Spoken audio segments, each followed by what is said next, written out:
Some secrets are buried so deep that even death cannot keep them hidden. 3 years after losing her husband in what was reported as a tragic accident during an educational mission overseas, Sarah Thompson believed she had finally found peace. She had mourned, she had grieved, and she had slowly rebuilt her life as a dedicated special education teacher. But on a cold November evening, a stranger appeared at her door, carrying a letter that would shatter everything she thought she knew about the man she married, the family she trusted, and the life she believed they had built together.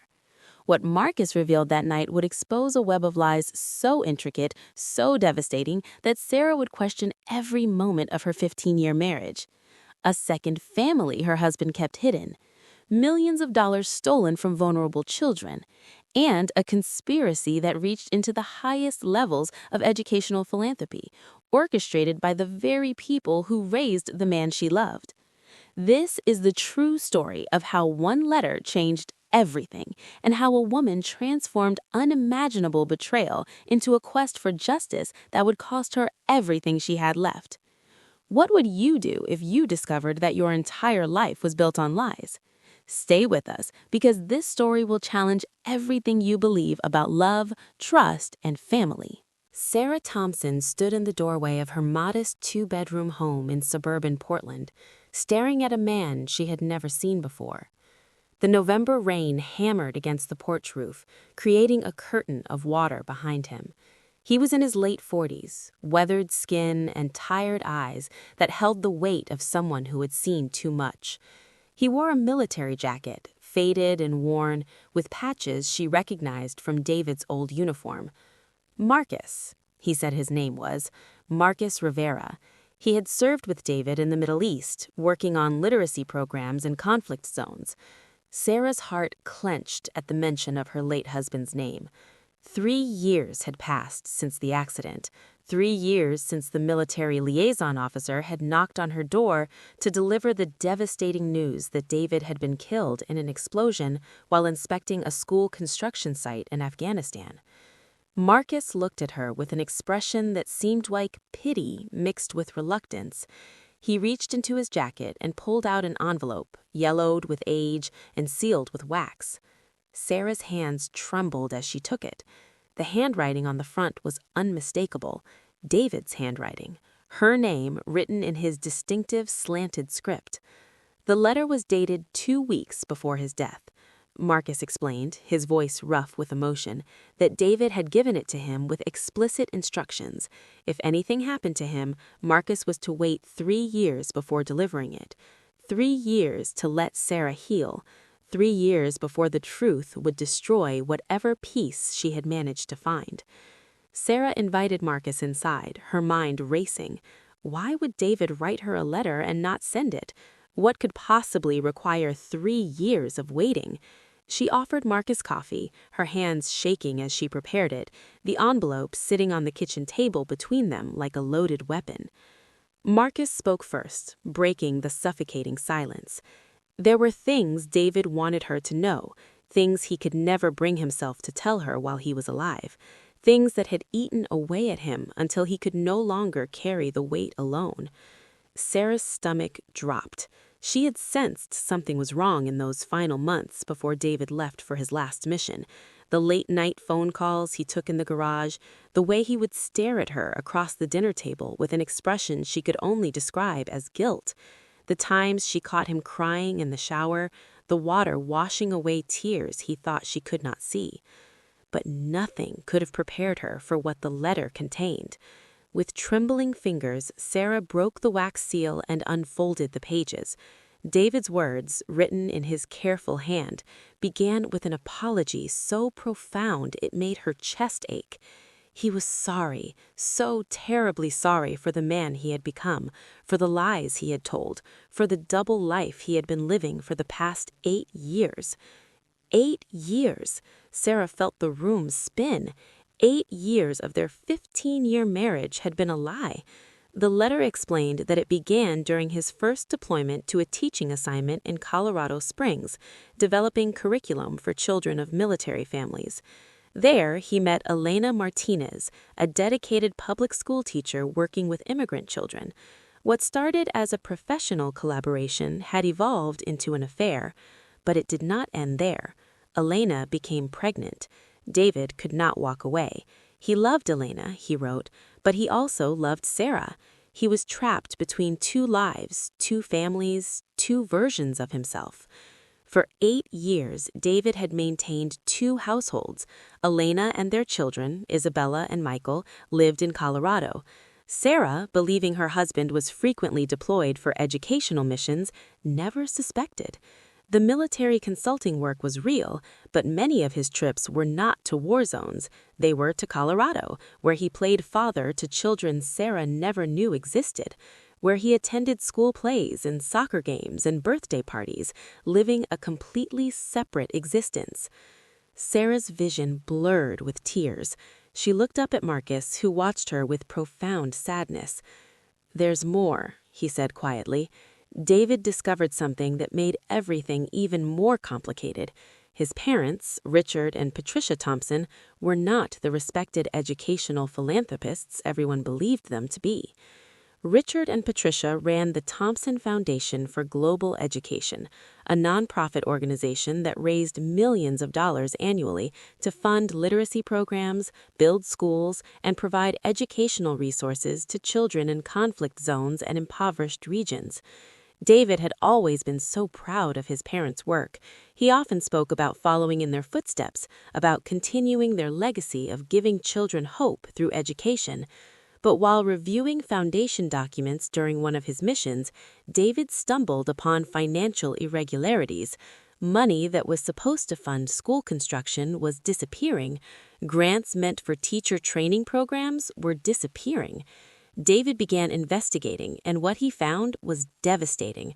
His parents had been systematically stealing from the foundation for over a decade, siphoning millions into offshore accounts, purchasing luxury properties, funding lavish lifestyles, all while children in refugee camps went without books, without classrooms, without hope. The letter detailed everything: bank statements David had secretly copied, property deeds in shell company names, email exchanges between Richard and accountants discussing how to hide the money trail. David's parents were criminals, stealing from the most vulnerable children on earth, and they had been doing it for years, hiding behind a facade of charitable work and humanitarian concern. Sarah felt nauseous. David wrote that he had confronted his parents 6 months before his final deployment. They had threatened him, not physically, but with the destruction of everything he cared about. If he exposed them, they would expose him. They would tell Sarah about Elena and the children. They would destroy his military career. They would ensure he lost everything. So David made a choice. He would collect irrefutable evidence, build a case that even his parents could not escape, and then he would come clean about everything. To Sarah, to the authorities, to everyone. But he needed time. He needed one more mission to gather the final pieces of evidence from foundation projects overseas. That was the mission he never returned from. The letter ended with David begging for forgiveness. He knew he had destroyed their marriage with his betrayal. He knew Sarah would hate him, but he hoped that eventually she might understand that he was trying to do the right thing, even if he had done it in the worst possible way. Sarah sat in silence, the pages scattered across the table. Her entire life felt like a lie. The man she had loved, the man she had grieved, was a stranger. Marcus reached into his jacket again and pulled out a small envelope. Inside was a key and an address. "David's storage unit," Marcus explained. Everything was there: the evidence against his parents, documents about Elena and the children. David had kept meticulous records of his double life. Sarah looked at the key in her hand. Part of her wanted to throw it away, to pretend she had never received the letter, to return to the painful but simple grief she had been living with. But another part of her, the part that had always believed in truth and justice, knew she could not walk away. Those children, the ones David's parents had stolen from, deserved justice. Elena and her children deserved to know what happened, and Sarah deserved the truth, no matter how much it hurt. She looked at Marcus and asked the question that had been building since he arrived. "Why did you wait 3 years? Why not give this to me right away?" Marcus's eyes filled with tears. "Because David asked me to. He thought you deserved time to heal before having your world destroyed all over again. And honestly, I was not sure you could survive knowing the truth right after losing him. But David made me promise. 3 years. Not a day sooner, not a day later. I have carried this burden for 3 years, waiting for this night, knowing what it would do to you." Sarah nodded slowly.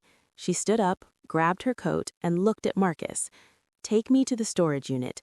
If I am going to have my life destroyed, I might as well get it over with tonight." Marcus drove them through the rain-soaked streets of Portland, neither speaking, the weight of the revealed secrets filling the car like a suffocating fog. When they arrived at the storage facility, Sarah felt like she was walking toward her own execution. The unit was small, just 10 by 10, but inside it contained the complete documentation of David's secret life, boxes of financial records from the Thompson Foundation, photo albums showing David with Elena and their children at beaches, at parks. At Christmas mornings, Sarah thought he had been overseas working. School reports cards for Isabella and Michael, showing David's signature on parent-teacher conference forms. Birthday cards he had written to children Sarah had never met, expressing love and pride and all the things a father should say. Sarah sank to the floor, surrounded by evidence of a life she had never known existed. There were also USB drives containing the evidence against Richard and Patricia, spreadsheets showing money transfers, recorded phone conversations, emails discussing how to falsify foundation reports. David had been thorough, building a case that would not only expose his parents, but potentially send them to prison. Marcus helped her carry everything to his car. As they loaded the boxes, Sarah made a decision. She would not hide from this. She would not protect anyone. Not David's memory, not his parents, not even herself. The truth would come out, and whoever got destroyed in the process would just have to accept it. Because children had been robbed of their futures, and someone needed to answer for that. As they drove back to her house, Sarah asked Marcus one final question. Did David really die in an accident, or did someone kill him? Marcus was quiet for a long moment before responding. "The official report says accident, but David told me the week before he died that if anything happened to him, I should assume it was not an accident. He believed his parents had connections, people who could make problems disappear. I have never been able to prove anything, but I have also never believed it was just bad luck that the one school building he inspected that day was the one that exploded." Sarah stared out the window at the rain.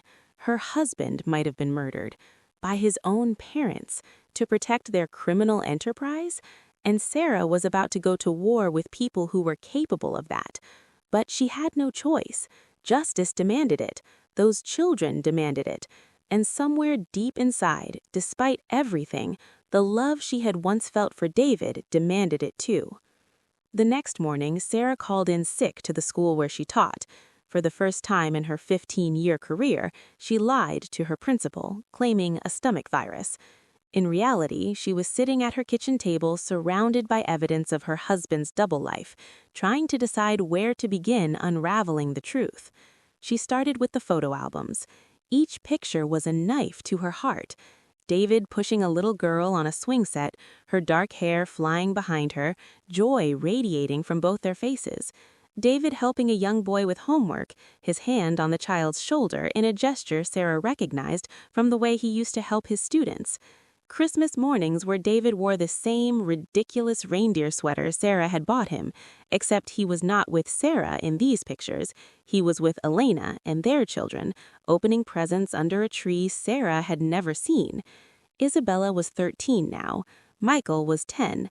Sarah calculated the dates and realized that Michael had been born the same year she and David had celebrated their 7th anniversary with a trip to Hawaii.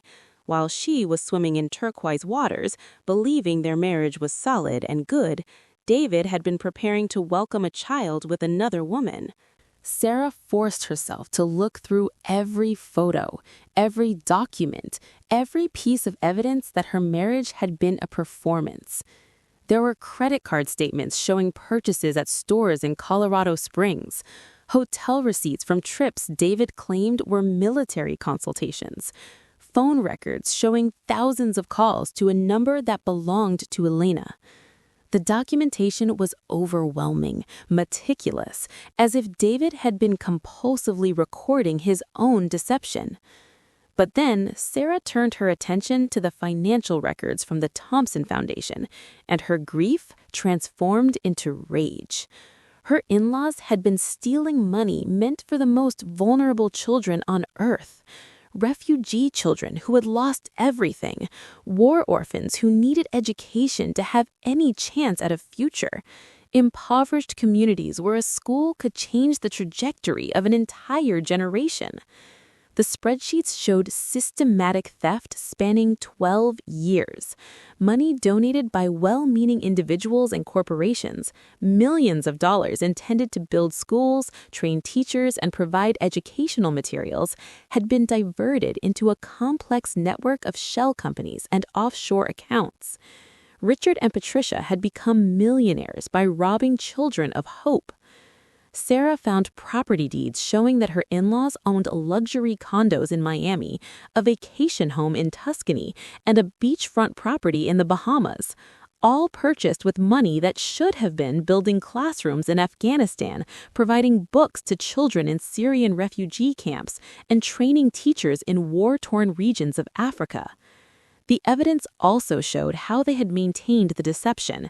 The Thompson Foundation did fund some legitimate projects, just enough to create compelling stories and photo opportunities. They would visit school sites, take pictures with smiling children, and publish glossy reports highlighting their humanitarian work. But the majority of the money, more than 70% of every dollar donated, went into their personal accounts. David's notes revealed how he had discovered the theft. During a visit to a school construction site in Afghanistan, he had noticed discrepancies between what the foundation claimed to have spent and what was actually being built. The foundation reported spending $500,000 on a school that should have had modern facilities, but the structure was barely more than a concrete shell with makeshift desks. When David questioned the local contractors, they revealed they had received less than $100,000. That single observation had led David down a rabbit hole of financial investigation. He had spent months secretly gathering evidence, copying documents during visits to his parents' home, hacking into foundation accounts using passwords his father carelessly left written on sticky notes in his home office. What David uncovered was a criminal operation disguised as charity. Sarah knew she needed to act, but she also knew she needed more information. She needed to understand the full scope of what she was dealing with. That meant doing something she had been dreading since reading the letter. She needed to contact Elena. Finding Elena's contact information was easy. David had kept meticulous records. Sarah found herself staring at a phone number, her finger hovering over the call button, trying to find the courage to speak to the woman who had shared her husband for 8 years. When Elena answered, her voice was soft, cautious. Sarah identified herself, and the silence that followed was deafening. Finally, Elena spoke, her voice breaking. "I have been waiting for this call for 3 years. I knew eventually someone would tell you." Sarah felt an unexpected surge of anger. "You knew about me? You knew he was married and you still continued the relationship?" Elena's response was quiet but firm. "Yes, I knew, and I am not going to pretend I am proud of that. But David told me he was leaving you. He said the marriage was over in everything but paperwork. He said he was just waiting for the right time. I believed him. For 8 years I believed him. And then he died, and I realized he was never going to leave you. I was the one being lied to just as much as you were." Sarah felt the rage drain out of her, replaced by a strange, hollow sadness. They were both victims of David's inability to make a choice, his cowardice in wanting to keep both lives without fully committing to either. Sarah explained why she was calling. She told Elena about the letter, about the Thompson Foundation fraud, about the evidence David had collected. Elena was silent for a long moment before speaking. David tried to tell me something was wrong with his parents, but he never gave me details. He just said he was working on something important, something that might put us all in danger. I thought he was being dramatic. But 3 weeks before he died, he came to visit and he seemed terrified. He made me promise that if anything happened to him, I would take the children and disappear for a while. He gave me money, cash, and told me to keep it somewhere safe. Sarah felt a chill. Did you disappear? Elena confirmed that she had.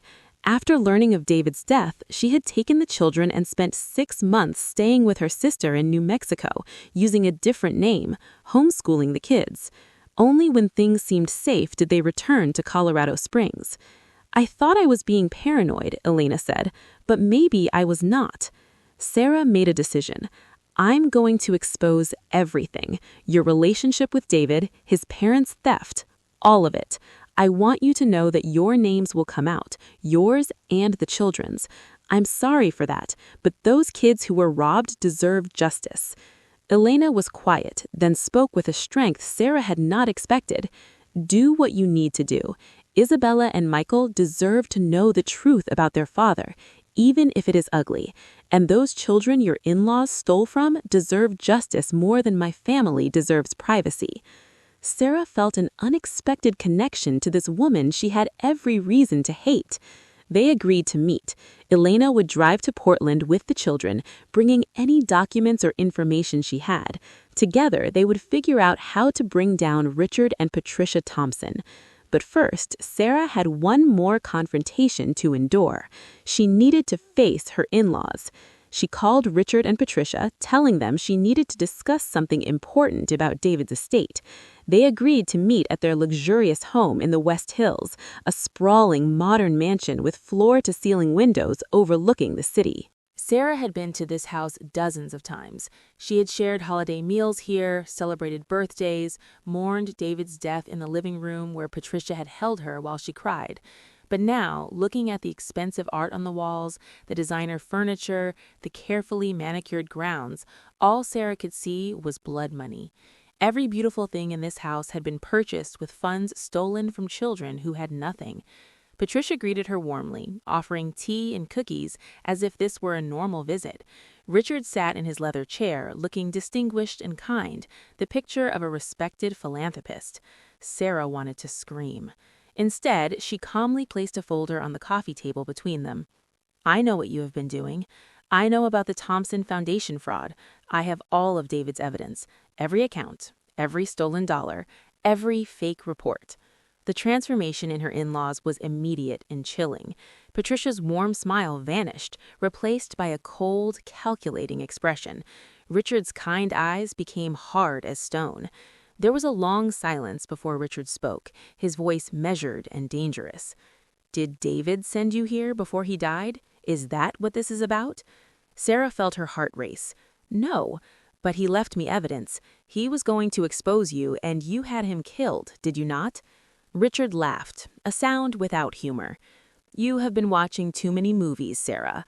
David died in an accident, a tragic, terrible accident, nothing more. Patricia leaned forward, her voice sickeningly sweet. Sarah, dear, you are grieving. You are not thinking clearly. David struggled with mental health issues. He was paranoid, creating conspiracy theories about his own family. We tried to get him help, but he refused. Whatever he told you, whatever documents he fabricated, they are the delusions of a troubled man.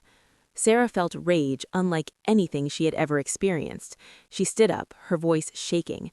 I have bank statements. I have property deeds. I have emails. I have recorded phone calls. David documented everything. And in case you are thinking about having another accident happen to someone who knows too much, I have already made copies of everything and given them to people you cannot reach. If anything happens to me, it all goes public. She had not actually done this yet, but the lie came easily, and she saw fear flicker across both their faces. Richard stood, his voice dropping to a threatening whisper. "You have no idea what you are dealing with. The Foundation has connections, lawyers, politicians, people who owe us favors. If you try to destroy us, we will destroy you. We will paint David as a mentally ill criminal. We will ruin his memory. We will make sure everyone knows he was a bigamist who abandoned his responsibilities." Sarah smiled, though there was no warmth in it. "Go ahead. Tell everyone about Elena and the children. I am going to tell them anyway. But while you are destroying David's reputation, I will be handing over evidence of your theft to the FBI, the IRS, and every major news organization in the country. We will see whose reputation survives." Patricia stood, her face contorted with rage. "You ungrateful girl. We welcomed you into this family. We treated you like a daughter. And this is how you repay us?" Sarah felt tears sting her eyes, but her voice remained steady. "You robbed children. You stole from orphans and refugees. You took money that was supposed to give them hope, and you bought vacation homes. David was trying to stop you, and I think you had him killed. So yes, this is how I repay you, with justice." She walked out of the house, half expecting them to physically stop her, but they just stood there, frozen in shock and rage. As Sarah drove away, she called Marcus and told him everything. She needed to move fast now. She needed to get the evidence to authorities before Richard and Patricia could destroy it or disappear. That evening, Elena arrived with Isabella and Michael. The meeting was surreal and heartbreaking. Sarah found herself sitting across from children who were half-siblings to the family she and David had never had. Isabella looked so much like David, it was painful. She had his eyes, his smile, his mannerisms. Michael was quieter, more reserved, but Sarah saw David in him too, in the way he listened carefully before speaking, in his thoughtful expressions. Elena had brought additional evidence: letters David had written to the children, financial records showing the money he had sent monthly, school records with David's forged signature, signing as a different last name so no one would connect them, and something Sarah had not expected: a video. David had recorded a video for his children, to be given to them when they were older, explaining everything: his relationship with their mother, his marriage to Sarah, his inability to choose between two lives, and his determination to stop his parents from stealing. In the video, David looked exhausted, defeated, but determined. He spoke directly to Isabella and Michael, telling them he loved them, that he was sorry for the confusion and pain his choices would cause, but that some things were more important than family loyalty. Some things, like protecting children who had no one to protect them, demanded sacrifice.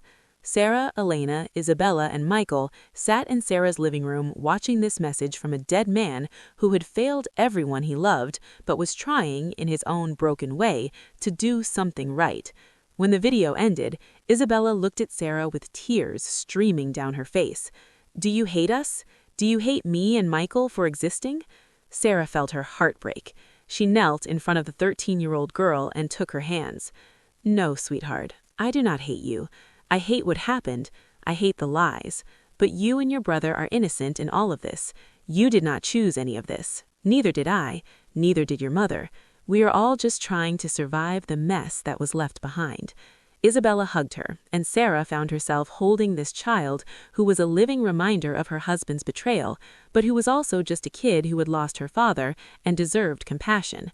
Michael joined the hug, and then Elena, and they all stood there crying. 4 people connected by one man's terrible choices, trying to find some way forward together.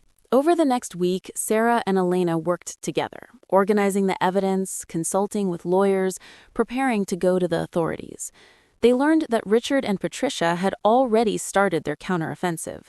Stories began appearing in local media about David's mental health struggles, about his inability to cope with the stress of military consulting work. The Thompson Foundation released a statement expressing concern about baseless accusations from a grieving widow who was not thinking clearly. But Sarah and Elena were ready. They went to the FBI together, presenting thousands of pages of evidence. They contacted the IRS, showing the unreported income and hidden assets.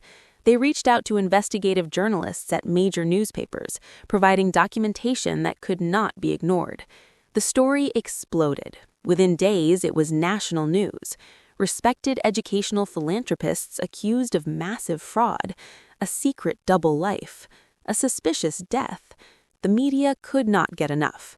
Richard and Patricia hired expensive lawyers and issued denials, but the evidence was overwhelming.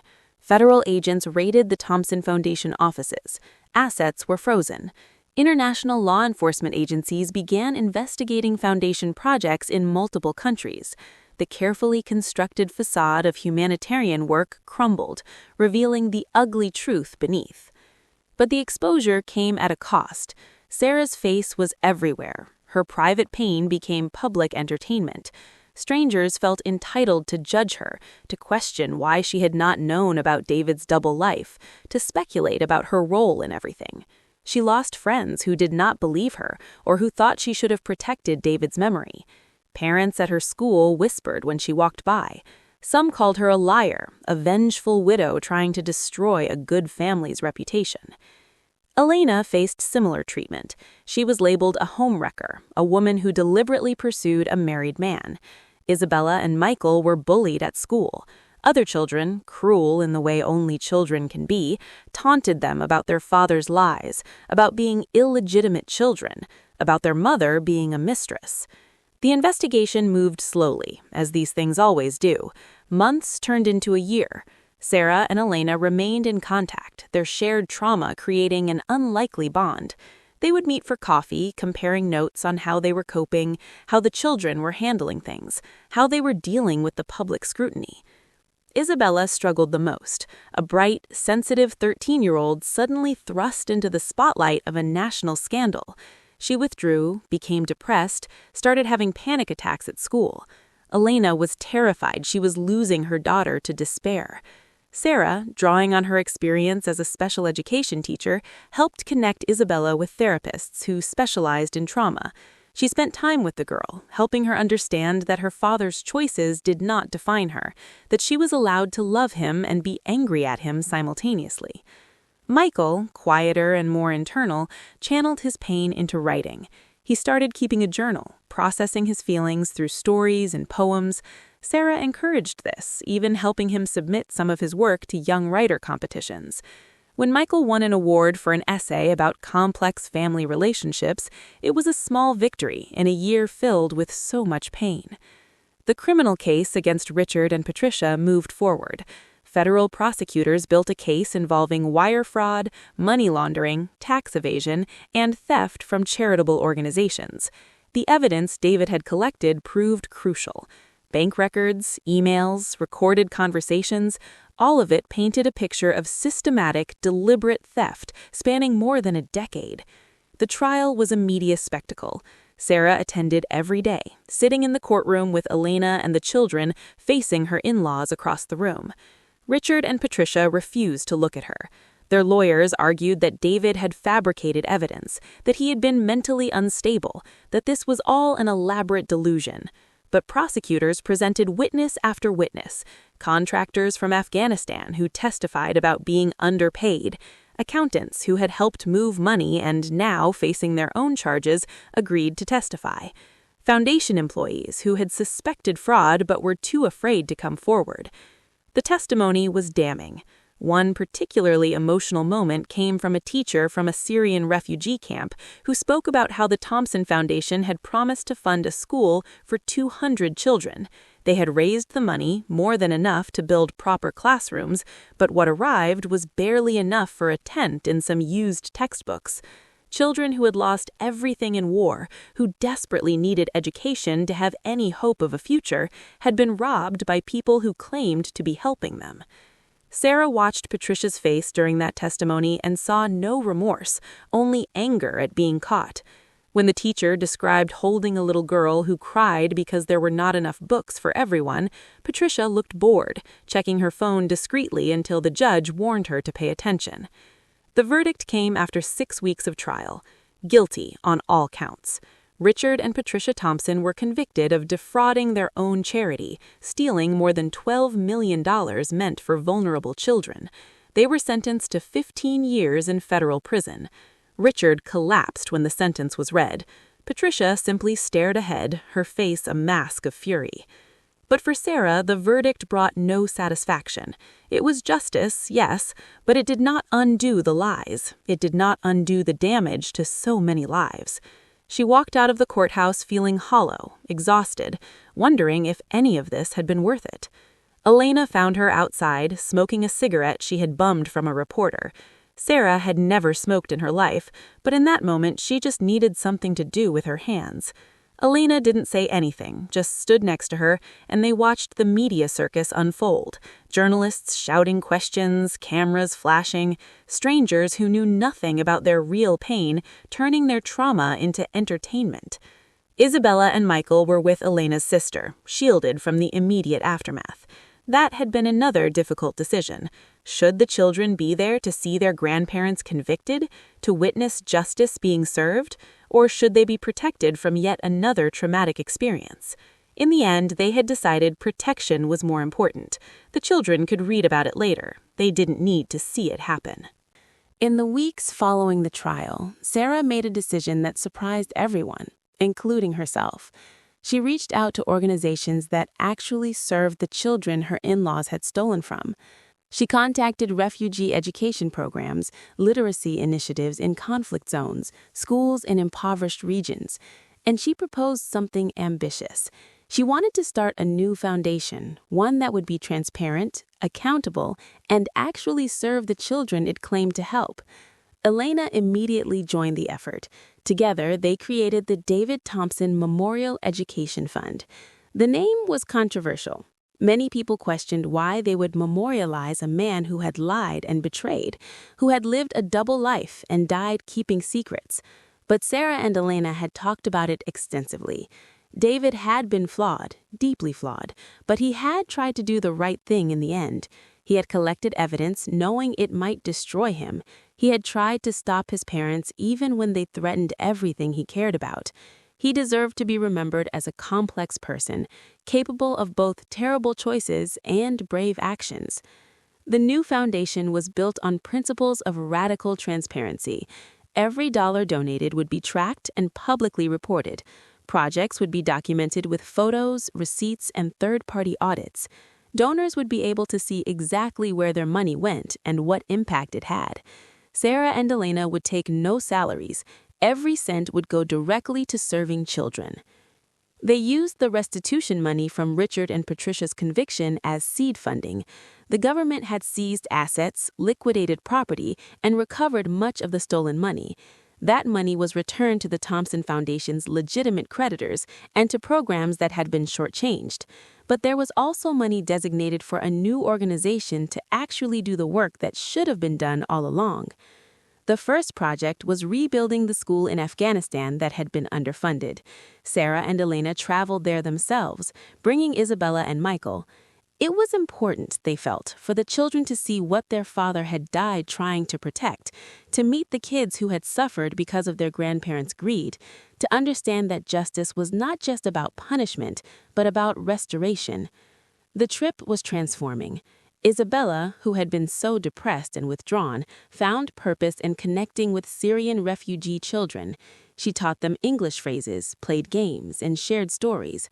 One evening, sitting outside the temporary school building under a blanket of stars, Isabella told Sarah that she finally understood why her father had been willing to risk everything. "Because some things matter more than being comfortable," Isabella said. "These kids have nothing. If people like us do not help them, who will?" Sarah felt tears stream down her face. She hugged this brave, broken, healing 13-year-old and felt something she had not felt in a long time: hope. Michael surprised everyone by being a natural teacher. He helped younger children with reading, demonstrating patience and creativity that reminded Sarah painfully of David. The boy had inherited his father's gift for connecting with struggling students. Elena watched her son work and whispered to Sarah that maybe something good could come from all this pain after all. When they returned to the United States, the foundation began to grow. People who had been following the story, who had been moved by the testimony of stolen resources and suffering children, began donating, small amounts at first, $20 here, $50 there. But it grew. The transparency reports, showing exactly how every dollar was spent, built trust. Within a year, the David Thompson Memorial Education Fund was operating multiple programs, funding teacher training, building schools, and providing educational materials to children in conflict zones. Sarah and Elena became unlikely advocates for educational justice. They spoke at conferences, wrote articles, testified before Congress about the need for better oversight of charitable organizations. Their message was always the same: trust is earned through transparency. Children deserve adults who will protect their interests, not exploit them. And redemption is possible, even after terrible mistakes, if you are willing to do the hard work of making things right. But the personal healing was slower and more complicated. Sarah still had nightmares about David. Sometimes she dreamed about their happy moments together and woke up feeling the loss all over again. Sometimes she dreamed about confronting him, screaming at him about Elena and the children, and woke up tangled in sweaty sheets, her heart racing. Grief was not linear. It came in waves, unpredictable and overwhelming. Elena struggled too. She had loved David, built a life around him, believed his promises that they would eventually be together openly. Discovering that he had never really intended to leave Sarah, that she was part of an elaborate performance, left her questioning her own judgment. How had she been so blind? How had she let herself be complicit in something so hurtful? Therapy helped. Both women worked with counselors who specialized in complex trauma. They learned that healing was not about forgetting or forgiving quickly. It was about acknowledging the pain, understanding the choices that had been made, and slowly, painfully, building new foundations. Isabella and Michael also worked with therapists. Isabella's panic attacks decreased over time, though she still struggled with trust issues. She had loved her father completely, believed everything he told her, and discovering that their entire relationship had been part of a secret life left her wary of believing anyone. Michael, quieter but no less affected, developed anxiety about being left behind. He needed constant reassurance from Elena that she was not going to disappear, that their family, however unconventional, was solid and real. 2 years after the trial, Sarah made a decision that shocked everyone who knew her. She invited Elena, Isabella, and Michael to move to Portland. The reasoning was practical at first. They were working together on the foundation almost daily, and the constant traveling between Portland and Colorado Springs was exhausting. But it was more than logistics. These 3 people understood her pain in ways no one else could. They had all been betrayed by the same man. They had all lost someone they loved. And somehow, in the wreckage of David's lies, they had found something resembling family. Elena was hesitant. Would it be too painful, living in the same city where David lived with Sarah? Would the children be confused, angry, resentful? But Isabella surprised everyone by being enthusiastic about the idea. She had grown close to Sarah during their foundation work. She saw Sarah not as the rival wife, but as someone who genuinely cared about her and her brother, someone who had chosen to help them rather than hate them. They moved into a house 3 blocks from Sarah's. Not living together, that would be too much, but close enough to feel like family. It was strange and unconventional, but then again, their entire situation was strange and unconventional. Why pretend otherwise? The Portland community that had once gossiped about Sarah's scandal gradually began to see her differently. The woman who taught special education with such dedication, the woman who had transformed her pain into a mission to help vulnerable children, the woman who had done the impossible, forgetting enough to embrace the family her husband had hidden from her. Sarah returned to teaching. It was important to her to maintain that connection, to remember that education was not about foundations and fundraising, but about individual children who needed someone to believe in them. Her students, many of whom faced their own family traumas, responded to her authenticity. She never hid what she had been through. When students asked about the news stories they had heard, she told them age-appropriate versions of the truth. Life is complicated. People make mistakes, sometimes terrible mistakes, but you get to choose what you do with pain. You can let it destroy you, or you can transform it into something that helps others. One afternoon, 3 years after receiving David's letter, Sarah received a phone call from an unexpected source. It was Patricia, calling from federal prison. She had served 5 years of her 15-year sentence and was eligible for parole. She wanted Sarah to write a letter supporting her release. Sarah's first instinct was to hang up, but she listened as Patricia spoke. "I am not going to pretend I am sorry for what I did," Patricia said, her voice hard and unapologetic. "I'm not. We built that foundation from nothing. We raised millions. If we skimmed a little off the top for ourselves, we earned it. But I am calling because Richard is sick. Cancer. He's dying. They are not going to release him early because he is considered a flight risk. I want to see my husband before he dies. I know you hate me. You have every right to. But I am asking, as one human being to another, help me see him before it is too late." Sarah sat in silence, processing the request. Part of her wanted to refuse. Patricia had shown no remorse. She was still justifying theft from children. She and Richard had possibly been involved in David's death. But another part of Sarah, the part that had learned about complicated grace through her relationship with Elena and the children, understood that mercy was not about whether someone deserved it. Mercy was about who you chose to be. "I will write the letter," Sarah said finally, "not because I think you deserve early release, not because I forgive what you did, but because I have learned that holding people in cages, literal or emotional, does not heal anything. You and Richard robbed children of their futures. You probably had a hand in killing your own son. Those are things I will never forget and never excuse. But I will not stop you from seeing your husband before he dies. That is between you and whatever conscience you have left." Patricia was silent for a long moment. Why would you do this? After everything? Sarah thought about the question.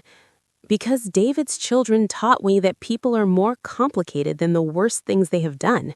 Because Elena showed me that former enemies can become family. Because every student I teach reminds me that everyone deserves a chance at redemption, even if they do not take it. I am not doing this for you, Patricia. I'm doing it because this is who I choose to be. Sarah wrote the letter. She did not lie or exaggerate. She simply stated that Patricia had served her time, that she was not a physical danger to society, and that compassionate release to see her dying husband seemed humane. The parole board granted temporary release. Patricia spent 2 weeks at Richard's bedside in the prison hospital before he died. Sarah never heard from her again. 7 years after receiving David's letter, Sarah stood in a refugee camp in Jordan, watching Isabella teach English to Syrian children. The girl who had once struggled with panic attacks was now a confident young woman, fluent in Arabic, passionate about refugee education. Michael stood nearby, filming a documentary about the foundation's work, interviewing children about how education had changed their lives. Elena found Sarah and stood beside her, watching the children. "You know what the strangest thing is?" Elena said quietly. "I spent 8 years with David, and I never really knew him.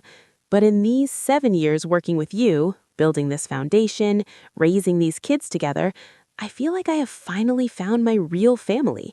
Not the fantasy David promised, but something better. Something real." Sarah nodded, feeling the truth of it. They had all been broken by David's choices, shattered into pieces that seemed impossible to reassemble. But somehow, in the wreckage, they had built something new. Not a conventional family, not a tidy story of forgiveness and redemption, but something messy and honest and real. A family forged not by biology or marriage, but by shared pain transformed into shared purpose. That evening, sitting around a fire in the refugee camp, Sarah told stories to a group of children who had lost everything to war. She told them about her own losses, age-appropriate versions, about betrayal and grief. But mostly she told them about what came after, about how pain could be transformed, about how broken people could heal enough to help others heal, about how the worst moments of your life did not have to define you, unless you let them. One little girl, no more than 8 years old, asked Sarah in halting English if she still loved her husband, even though he had lied to her. Sarah thought about the question carefully before answering. "I loved who I thought he was. I am angry at who he actually was, and I am grateful for what his final choice made possible. Love is not simple. It is allowed to be complicated." The little girl nodded solemnly as if this made perfect sense to her. In a refugee camp where children had seen their homes destroyed and family members killed, where nothing was simple and loss was a daily reality, complicated love probably did make sense. Sarah looked at Isabella and Michael, at Elena, at Marcus, who had traveled with them to see the foundation's work, at the children sitting around the fire whose lives had been changed by education funded through the David Thompson Memorial Education Fund. This was David's legacy. Not the lies, not the betrayal, not the double life. This. Children learning, teachers being trained, schools being built, hope being restored to places where hope had been stolen. As the fire burned low and the children drifted off to sleep, Sarah felt something she had not felt in years. Peace. Not the peace of forgetting, not the peace of having all the answers, but the peace of knowing she had taken the worst thing that ever happened to her and transformed it into something that mattered. The letter that Marcus had delivered 7 years ago had destroyed her life, but it had also given her a new one, a life built on truth rather than comfortable lies, a life dedicated to protecting the vulnerable rather than protecting her own comfort, a life that hurt sometimes, that was complicated and messy and far from perfect, but deeply, authentically real. So, what would you do? If a stranger appeared at your door with a letter that would destroy everything you believed about your life, would you want to read it? If you discovered that the person you loved most in the world had been living a lie, would you have the courage to seek the truth, even knowing it would shatter you? And if you found that truth, if you uncovered not just personal betrayal, but a conspiracy that had robbed the most vulnerable people on earth, would you have the strength to fight for justice, knowing the cost would be everything you had left? Sarah Thompson made her choice. She chose truth over comfort. She chose justice over protecting the memory of someone she loved. She chose to transform her pain into purpose, her grief into action. It cost her friendships, privacy, peace of mind, but it gave thousands of children opportunities they would never have had otherwise. It gave 2 kids, Isabella and Michael, a chance to understand their father's complexity without being destroyed by it. And it gave Sarah herself a life of meaning forged from the ashes of devastation. There are no easy answers in this story. David was not a villain or a hero. He was a broken man who made terrible choices and tried too late to do something right. Richard and Patricia were not cartoon criminals. They were people who convinced themselves that stealing from children was somehow justified. Elena was not a homewrecker. She was a woman who believed lies because she wanted to believe them. And Sarah was not a saint. She was someone who chose, painfully and imperfectly, to build something meaningful from something terrible. We want to hear from you. Do you think Sarah did the right thing, exposing everything even though it hurt so many people? Could you forgive the way she forgave, embracing the children of your husband's secret life? Do you believe David's final act of collecting evidence against his parents redeems any of his betrayals? Leave your thoughts in the comments below. These are questions without easy answers, and your perspective matters. If this story moved you, challenged you, or made you think differently about forgiveness, redemption, or the complexity of human choices, subscribe to our channel. We bring you real stories about real people facing impossible situations, stories that remind us that life is messy, painful, and somehow still beautiful. Click that subscribe button and join our community of people who believe in truth, even when it hurts. And before you go, watch the next recommended video where we explore another shocking story about the secrets families keep and the devastating moment when those secrets are finally revealed. Thank you for being here, for listening, and for engaging with these difficult, important stories.